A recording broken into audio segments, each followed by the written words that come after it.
विशदवकाणम् अन्तातीतगुणाणम् नमो जिनाणं जिदभवाणम् सहजानंद चैतन्य प्रकाशाय महीयसे नमानेकांत विश्रांत महिम्ने परमात्मने ससंवेदन सिद्धाय जनाय परिज्ञात्मने शुद्ध जीवास्तिकायाय नित्यानंद चिदे नमः। नमो अर्यन्ताणं नमो सिद्धाणं नमो आयर्याणं नमो अध्यायाणं नमो लोय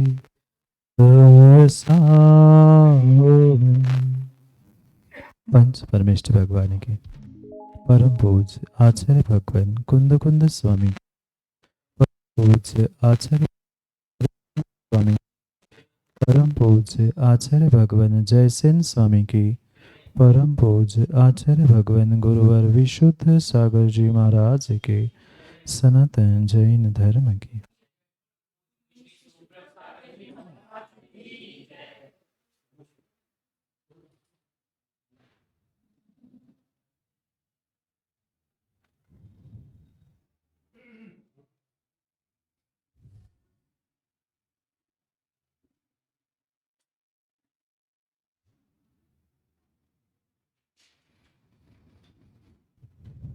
अंतिम निर्देश।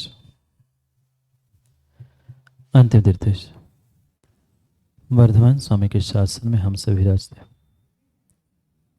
और उनकी है पावन पीयूष देशना हम सभी के लिए परम उपकारी है।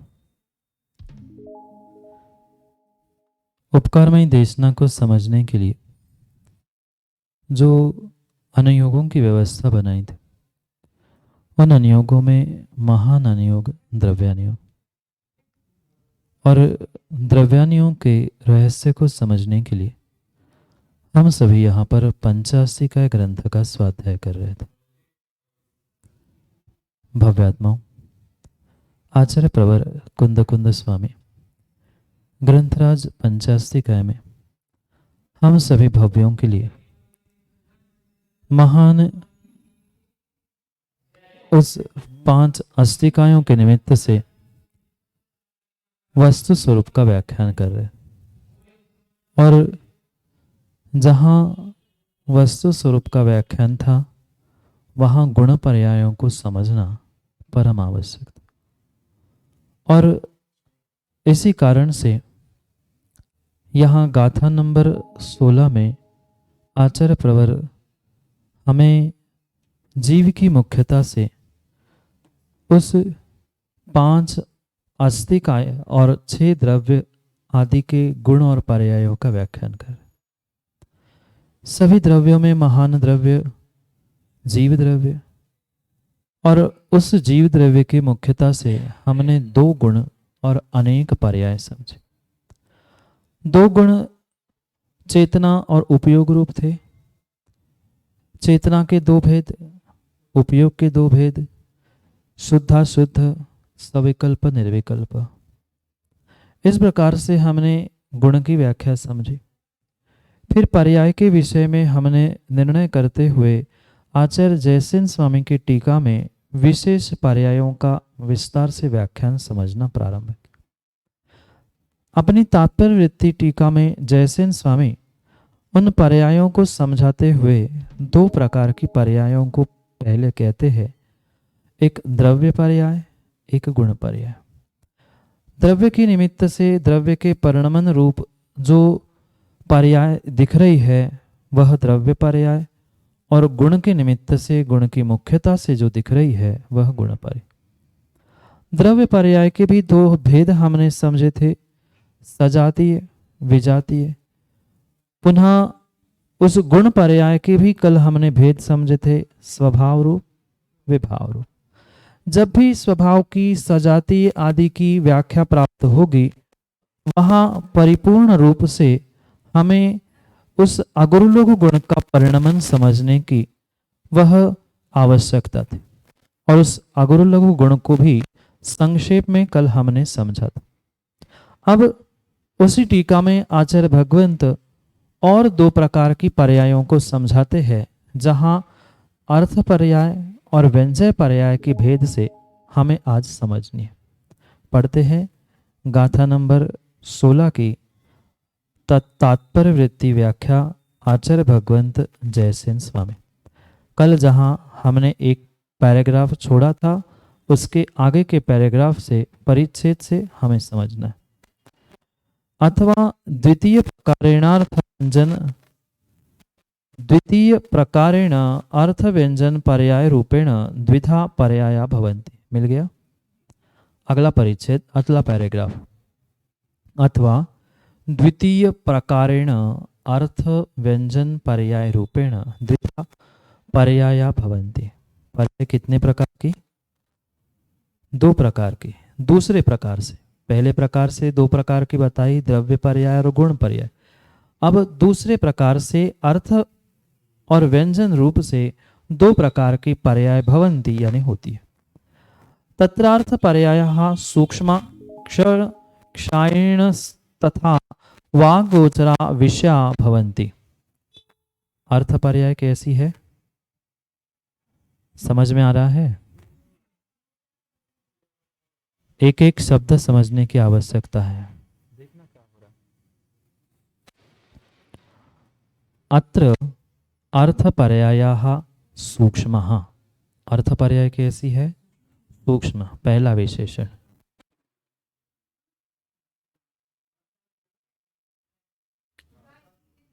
पहला विशेषण सूक्ष्म।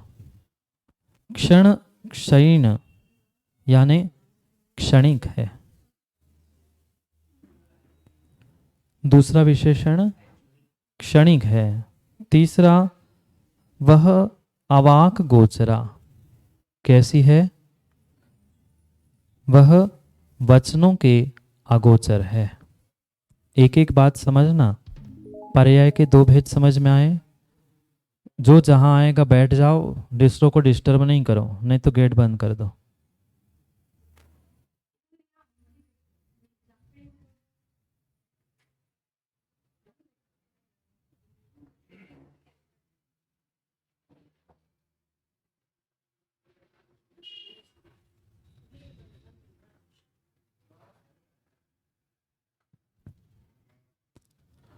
दो प्रकार की कल पर्याय पढ़ी थी हमने, एक गुण पर्याय और द्रव्य पर्याय। अब आचार्य भगवंत जयसेन स्वामी हमें और दो प्रकार की पर्याय समझा रहे हैं, एक अर्थ पर्याय और एक व्यंजन पर्याय। जो सूक्ष्म होती है, वचनों से अगोचर होती है, क्षणिक होती है, ऐसी पर्याय वह अर्थ पर्याय कहलाती। समझ में आया? अर्थ पर्यायः सूक्ष्म कैसी है? पहला विशेषण सूक्ष्म। फिर क्षण क्षयिण मतलब क्षणिक है, प्रत्येक क्षण में परिवर्तित होने वाली है। तथा अवाक गोचरा और कैसी है?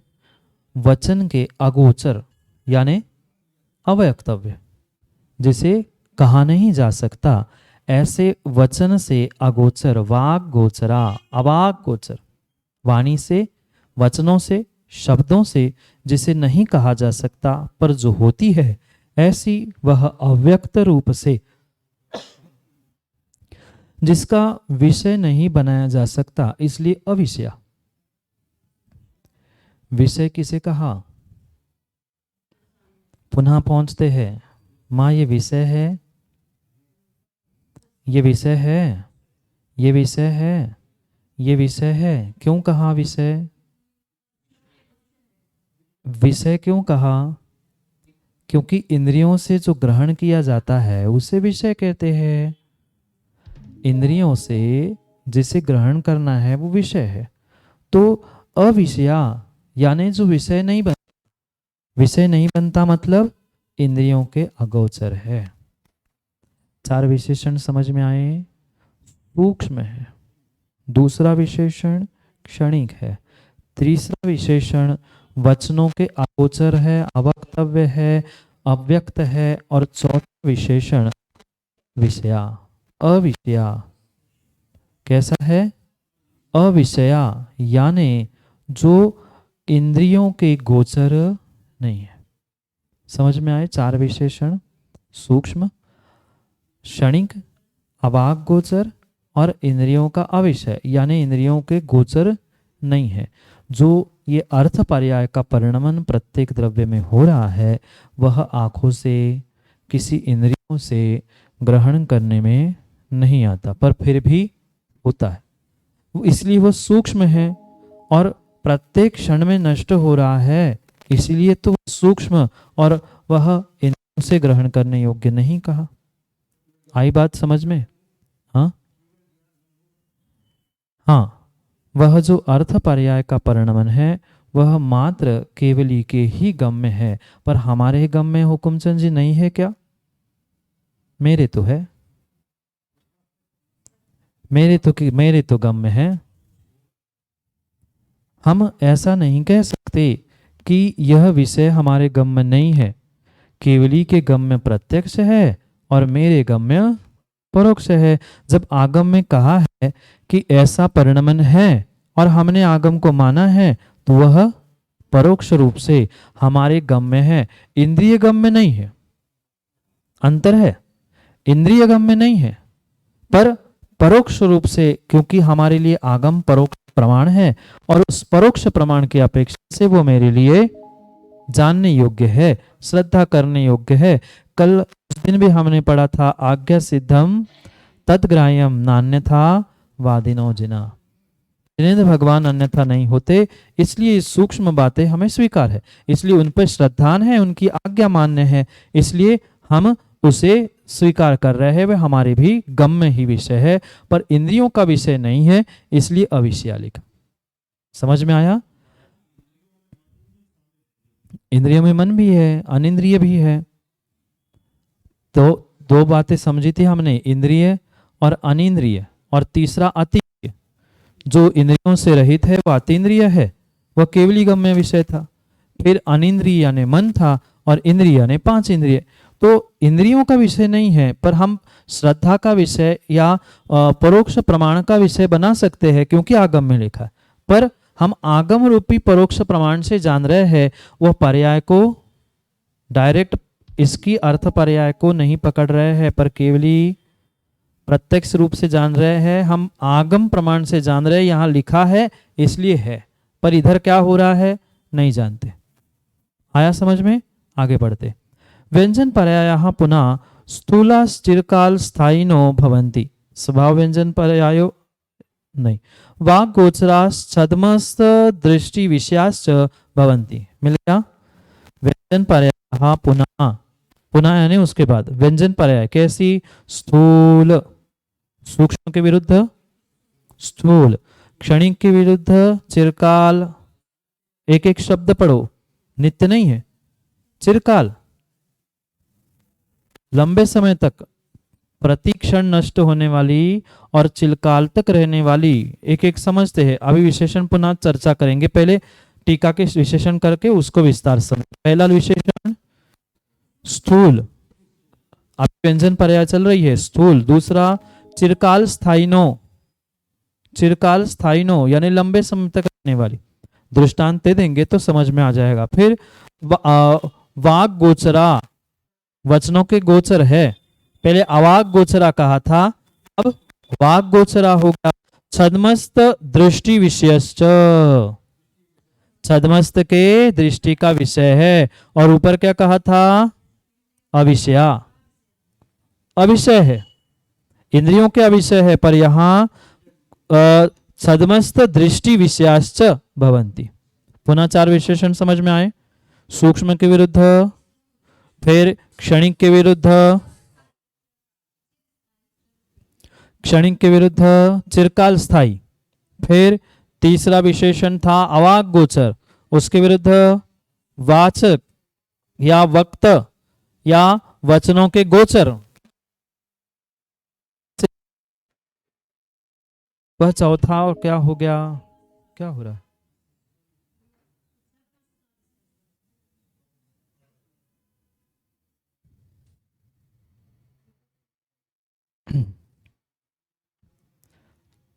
और चौथा दृष्टि का, छदमस्त की दृष्टि का विषय। ये चार किसके विशेषण हो गए? व्यंजन पर्याय के। अब ये बताना, मनुष्य पर्याय कौन सी पर्याय हुई, क्यों हुई? स्थूल है, क्रम से चलते हैं ना, स्थूल है क्योंकि मोटी मोटी है, फिर और चिरकाल रहती है, 50 साल 100 साल आदि चिरकाल हुआ। एक क्षण की अपेक्षा से, एक समय की अपेक्षा से ये सभी चिरकाल हुआ। फिर वचनों के गोचर है, मनुष्य पर्याय है इसलिए है, ऐसी है, तिर्यंश पर्याय है इसलिए वचनों के गोचर है। और छदमस्त दृष्टि, छदमस्त को दिखती है इसलिए ये चार व्यंजन पर्याय हुई। एते विभाव रूपा व्यंजन पर्याय जीवस्य जीवस्य नर नारकादयो भवन्ति। स्वभाव व्यंजन पर्यायो जीवस्य सिद्ध रूपा। अब और समझ में आएगा। विभाव व्यंजन और स्वभाव व्यंजन, व्यंजन पर्याय के कितने भेद किए? 2। स्वभाव व्यंजन पर्याय, विभाव व्यंजन पर्याय। तो विभाव व्यंजन पर्याय जीव की कौन सी? नर नारकादयो, मनुष्य, तिर्यंच, नारकी, ये सभी क्या है? विभाव व्यंजन पर्याय है। और स्वभाव व्यंजन पर्यायो जीवस्य सिद्ध रूपा। सिद्ध की जो पर्याय है, अब बन गए सो बन गए, चिरकाल हो गए ना। फिर वह भले ही आंखों से नहीं दिख रहे हैं पर अनुभूति तो कर सकते, अनुभूत तो कर ही रहे हैं। हाँ, व्यंजन पर्याय ही आएगी। अभी जब अपन उसकी अर्थ पर्याय आगे पढ़ेंगे ना, फिर समझ में आएगा। पूरा पैराग्राफ पढ़ते फिर आप आगे समझ। व्यंजन पर्याय समझ में आई? जीव की अपेक्षा से स्वभाव व्यंजन पर्याय, स्वभाव व्यंजन पर्याय और विभाव व्यंजन पर्याय, ये जीव की अपेक्षा से हो गए। आगे कहते हैं अशुद्धार्थ पर्याय जीवस्य षट स्थानगत कषाय हानि वृद्धि विशुद्धि संक्लेश रूप शुभाशुभ लेशा स्थानेषु ज्ञातव्या। वाक्य तो मिला, अब अर्थ करते। सीधी सी बात है, जो अभी हमने गुण पर्याय में एक शब्द पढ़ा था, षड हानि वृद्धि, किसके लिए पढ़ा था? अगुरु लघु गुण के लिए पढ़ा था। तो जो अगुरु लघु गुण का षट गुण हानि वृद्धि परिणमन है, वही अर्थ पर्याय है। इतनी सी बात है।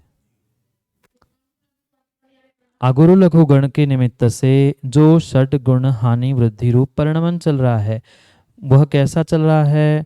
जीव की अपेक्षा से विभाव रूप और स्वभाव रूप भिन्न भिन्न प्रकार से बता रहे पढ़ते। अशुद्ध अर्थ पर्याया मिला क्या? अशुद्ध अर्थ पर्याय जीवस्य, जीव का, जीव के अशुद्ध अर्थ पर्याय कौन सी? षट स्थानगत कषाय हानि वृद्धि विशुद्धि संक्लेश रूप शुभाशुभ लेशा स्थानेषु ज्ञातव्या। क्योंकि ये अशुद्ध है इसलिए जो कषाय कही, सौरभ भैया आलाप पद्धति से बताओ, सूत्र नहीं याद है तो विषय बता दो, जहां इन जीव की अपेक्षा से अशुद्ध अर्थ पर्याय आचार्य भगवान ने बताए आलाप पद्धति में। अशुद्ध अर्थ पर्याय पढ़ी है आपने, याद है आपको? एक क्षण याद करो, हमें पता है आपने पढ़ा है, आपको याद है, आधा तो उसमें विषय लिखा ही है।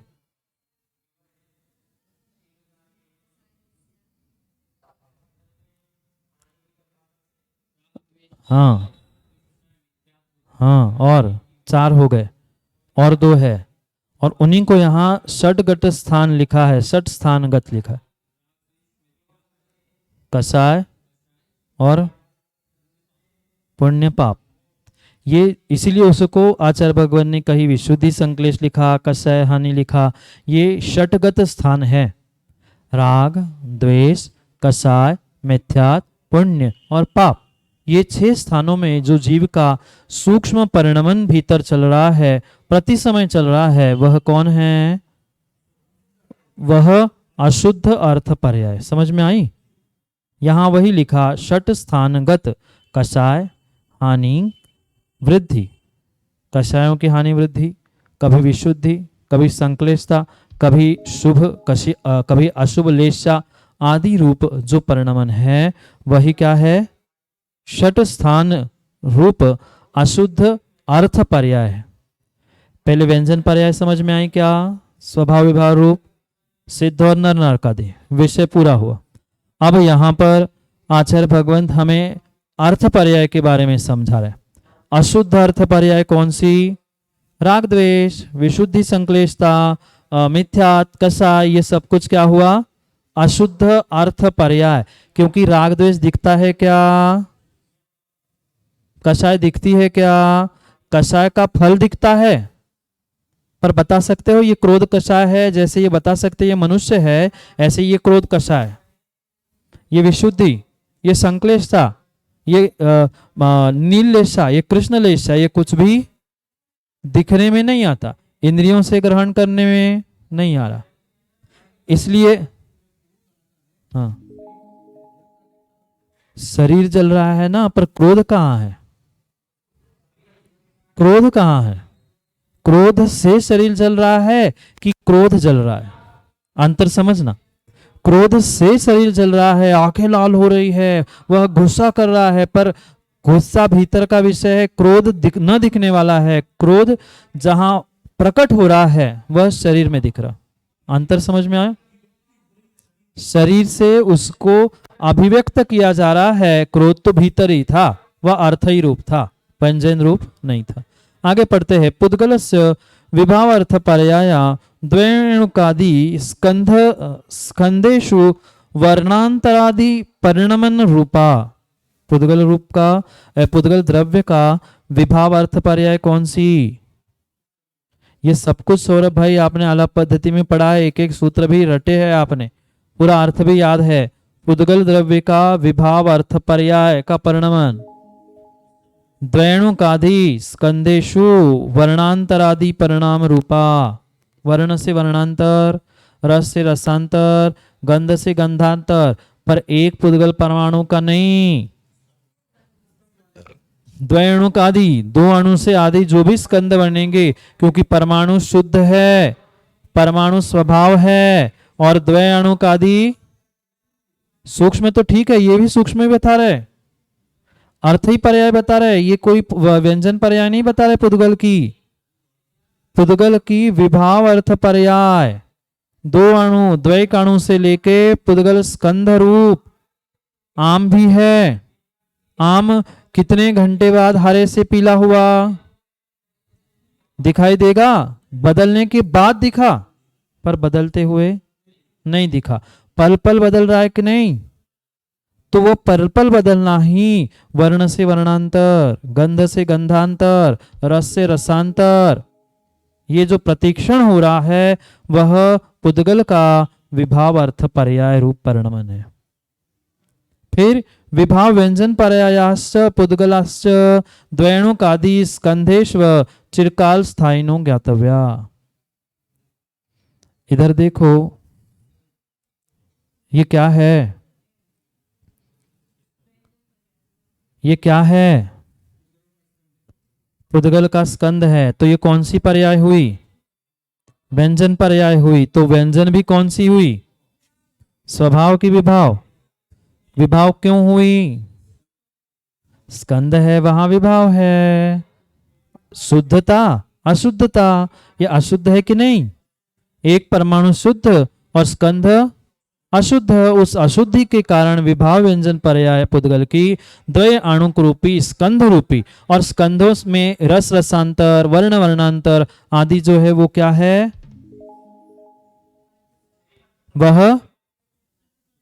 वह अर्थ है जो रस रसांतर हो रही है, दिखने में नहीं आ रहा पर हो रहा, वह अर्थ व्यंजन पर्याय है विभाव रूप। और अगर परमाणु में कहेंगे तो स्वभाव होगा, और जो विभाव रूप से हमें ये दिख रहा है, ये दिख रहा है, ये माइक दिख रहा है, ये क्या है? विभाव व्यंजन पर्याय पुद्गल की।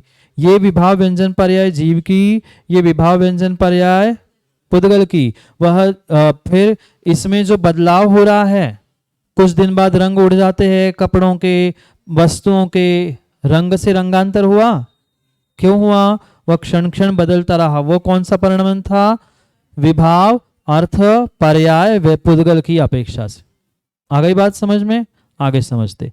अर्थ पर्याय अगुरु लघु गुण षड हानि वृद्धि रूपेण पूर्वमेव स्वभाव गुण पर्याय व्याख्यान काले सर्वद्रव्याणाम कथिता। शुद्ध पर्याय किसके किस में होगी?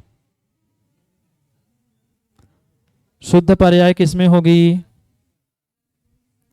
किसमें होगी? मात्र जीव में?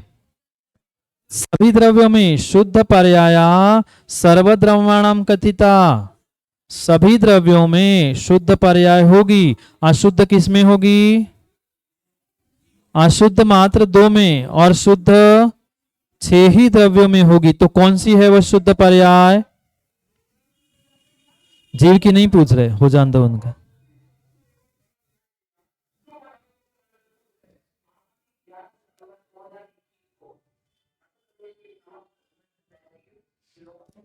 शुद्ध पर्याय, शुद्ध पर्याय वह अगुरु लघु गुण षड गुण हानि वृद्धि। अब इसको समझा नहीं रहे हैं। किसको?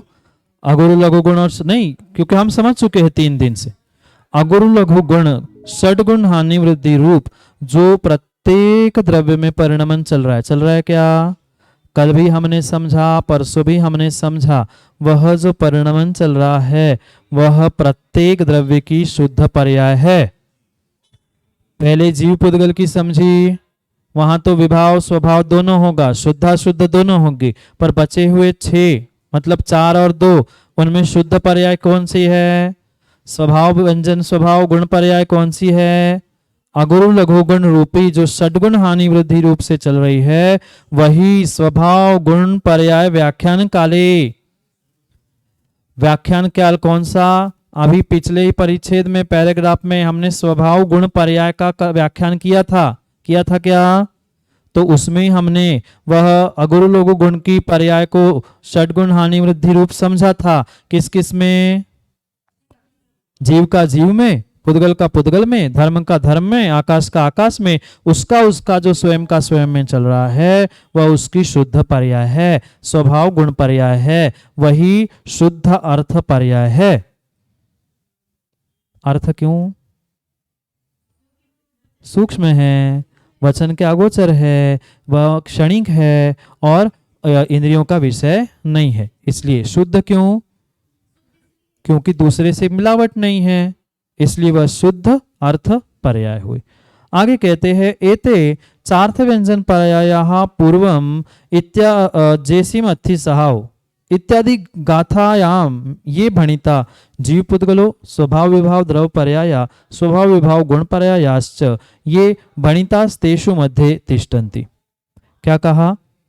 एते यह अर्थ व्यंजन पर्याय, पर्याय के 2 भेद, अर्थ पर्याय व्यंजन पर्याय। पर्याय के और 2 भेद, स्वभाव विभाव। पर्याय के 2 और भेद, गुण पर्याय द्रव्य पर्याय। ये सभी क्या है? यह वही कह रहे हैं कि एते च अर्थ व्यंजन पर्याय पूर्वम, पूर्व में वह गाथा बताई जैसे मत्थिसाओ, इस गाथा में भणिता। फिर जीव पुद्गलो स्वभाव विभाव द्रव्य पर्याय, जीव की स्वभाव विभाव द्रव्य पर्याय और स्वभाव विभाव गुण पर्याय ये भणिता।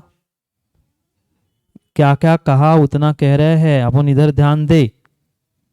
बस 5 मिनट में पूर्ण कर रहे हैं, 1-2 लाइन बची है। क्या कह रहे हैं? पिछली जैसीम अत्थि सहाओ इस गाथा में आचार्य भगवान ने वह अर्थ पर्याय और व्यंजन पर्याय को समझाया था। याद कर लो, 6-7-8 नंबर की कुछ गाथा थी, वहां पर आचार्य भगवान ने वहां उस अर्थ पर्याय व्यंजन पर्याय को 5 नंबर की वहां पर अर्थ पर्याय और व्यंजन पर्याय को जयसेन स्वामी ने समझाया था। पुनः इस गाथा में स्वभाव विभाव द्रव्य पर्याय स्वभाव विभाव गुण पर्याय भणिता। उनको कहा बस इतना ही कहा है, मैंने इतना कहा। मध्ये वह तिष्ठन्ति द्रव्य विराजमान है। अत्र गाथायां च ये द्रव्यपर्याया गुणपर्यायाश्च भणितास्तेषु मध्ये तिष्ठन्ति। इस गाथा में भी द्रव्य पर्याय और गुण पर्याय, इसको कहते हुए द्रव्य वहां है ये कह दिया। तरहि किमर्थम पृथक पृथक कथिता इति चेत। प्रश्न पूछा शिष्य ने, जब जैसिम अत्थि सहाओ नाम की 5 नंबर की गाथा में आपने जब ये सब विषय कहा था तो पुनः कहने की क्या आवश्यकता थी? प्रश्न समझ में आया? जब पीछे एक बार कहा तो पुनः क्यों कह दिया? ये प्रश्न पूछा। उत्तर देते हैं, एक समयवर्तिनो अर्थ पर्याय भण्यते चिरकाल स्थायिनो व्यंजन पर्याय भण्यते इति कालकृत भेद ज्ञापनार्थम। जो 2 प्रकार की व्याख्या पहले आप कर चुके थे, कौन सी? स्वभाव, स्वभाव विभाव द्रव्य और स्वभाव विभाव गुण। तो आपने सब में देखा होगा, जहाँ स्वभाव है, शुद्धता है, वहाँ किसका व्याख्यान है? अगुरु लघु गुण का। तीनों स्थानों पर अगुरु लघु गुण का ही व्याख्यान है। जहाँ जहाँ स्वभाव कहा है, शुद्ध कहा, वहाँ वहाँ अगुरु लघु गुण का परिणमन है। तो पुनः यही बातें क्यों की? तो यहाँ कह रहे हैं, एक समयवर्तिनी अर्थ पर्याय और एक चिरकाल स्थायिनो व्यंजन पर्याय। ये काल की मुख्यता से कालकृत भेद ज्ञापनार्थम, वहां जो परिणमन हो रहा था वह द्रव्य की मुख्यता से और गुण की मुख्यता से भेद किया था, और यहां काल की अपेक्षा से भेद कर रहे। बात समझ में आई? 2 इधर लिख लो, द्रव्य पर्याय गुण पर्याय, और इधर 2 लिख लो, अर्थ पर्याय और व्यंजन पर्याय।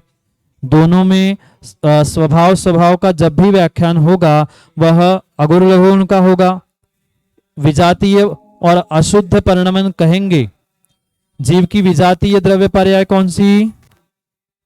जीव की विजातीय द्रव्य पर्याय, जीव की विजातीय द्रव्य पर्याय मनुष्य, और जीव की विभाव व्यंजन पर्याय कौन सी?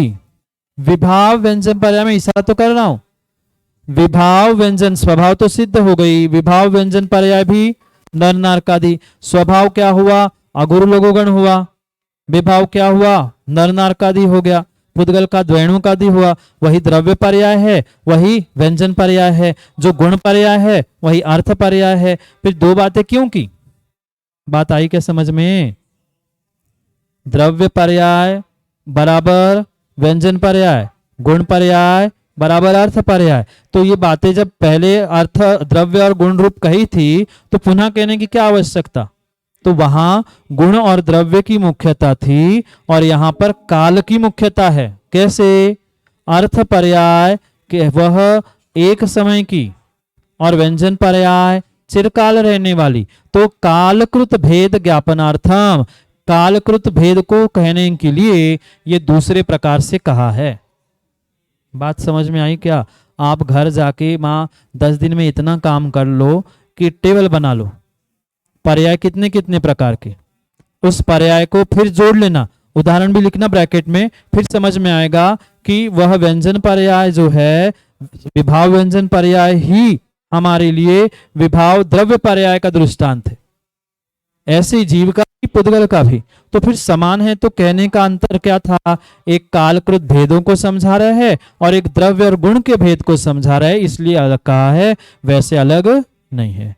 अत्र सिद्ध रूप शुद्ध पर्याय परिणतम शुद्ध जीवास्तिका अभिधानम शुद्धात्म द्रव्य मुपादेयम इति भावार्थः।